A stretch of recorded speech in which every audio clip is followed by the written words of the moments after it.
Kovur constituency అంటేనే delta area. ఈరోజు గత ఐఏపీ సమావేశం మన దగ్గర ఉన్న నీటి లభ్యత ఎంత, తాగునీరు మరియు ఇతర అవసరాల కోసం ఎన్ని ఎకరాలకి సాగునీరు వచ్చే విధంగా అనే దాని గురించి మనం మాట్లాడుకోవడం జరిగింది. కోవూరు నియోజకవర్గ పరిధిలో పూర్తిగా ఆయకట్ట 2వ పంటలో నీరు ఇవ్వడం జరిగింది. అదే కాకుండా ఇప్పుడు అధికారులు నీటి సంఘాల అధ్యక్షులతో మాట్లాడిన మీదట గతంలో 2వ పంటకు ఈస్టర్న్ ఛానల్ నుంచి 13వ మైలు వరకు మాత్రమే నీళ్ళు ఇచ్చేవాళ్ళం. కానీ మన ప్రభుత్వం అధికారంలోకి వచ్చిన తర్వాత చివరి వరకు ఆయకట్ట రామతీర్థం వరకు కూడా మనం నీళ్ళు ఇవ్వడం జరుగుతుంది. అలాగే ఇప్పుడు ఈ ఎల్లినో సూచన ప్రభావంతో ఎండలు ఎక్కువగా ఉండటం వలన కాలువ చివరి భూములు ఇసుక నేలలు అయినప్పటికీ కూడా మన కలెక్టర్ గారు, మంత్రివర్యులు రామనారాయణ రెడ్డి గారు, అలాగే అధికారులు అందరి చొరవతో చివరి ఆయకట్టు వరకు నీళ్ళు అందడం నిజంగా వాళ్ళకి ధన్యవాదాలు తెలుపుకోవాలి.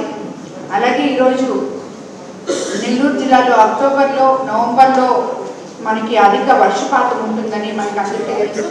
రైతు బాగుంటేనే రాష్ట్రం బాగుంటుంది అని తెలిసిన మన గౌరవ ముఖ్యమంత్రి గారు ముందు చూపుతో మనం మే మొదటి వారంలో పంటకు నీరు అవసరం వల్ల సెప్టెంబర్ చివరికల్లా మనకి పంట చేతికి వస్తుంది. కాబట్టి ఈసారి రైతుల కోసం కోతల సమయాల్లో వర్షాల నుండి తప్పించుకుంటారని మనకు తెలుసు. అదేవిధంగా మాకు 1,00,000 ఎకరాల సాగుబడికి గాను సెప్టెంబర్ 17 వరకు ఉచ్చి, మేలో ఉచ్చిలో అలాగే కోవూరు ఈ 2 మండలాలకి నీరు అవసరం. అలాగే దాని తర్వాత సెప్టెంబర్ 30 వరకు చివరి ఆయకట్ట వరకు విడవలూరు, కడలూరు మండలాల్లో అవసరం ఉందని చెప్పి కూడా మేము ఆల్రెడీ తెలియజేయడమైంది. అట్లాగే ఈరోజు కనిగిరి రిజర్వాయర్లో మనకి 13 టీఎంసీ నీళ్లు మనం 9.5 మాత్రమే వాడుకొని మిగతావి పొదుపు చేయడం కూడా జరిగిందని చెప్పి నేను తెలియజేసుకుంటున్నాను. ఈ సమయంలో మన ఏదైతే మనం నీళ్లు పొదుపు చేసుకోవాలి ఎన్నో సమయం వచ్చింది కాబట్టి 13.5 మాకున్నా కూడా వాడుకోవాల్సిన అవసరం.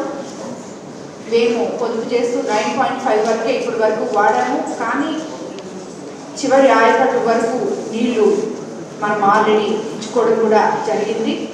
కాబట్టి పంటలన్నీ సురక్షంగా ఉన్నాయి. ఈసారి రైతులందరూ సంతోషంగా ఉన్నారని చెప్పి తెలియజేసుకోవడానికి నిజంగా చాలా సంతోషంగా ఉంది. అట్లాగే ఇవన్నీ ఒక ఎత్తైతే మనం ప్రతిసారి ఇప్పుడు మన గవర్నమెంట్ వచ్చినప్పటి నుంచి మంత్రివర్యుల దగ్గర, జిల్లా కలెక్టర్ గారి దగ్గర, అధికారుల దగ్గర నేను లష్కర్ల సమస్య మాట్లాడుతూనే ఉన్నాను.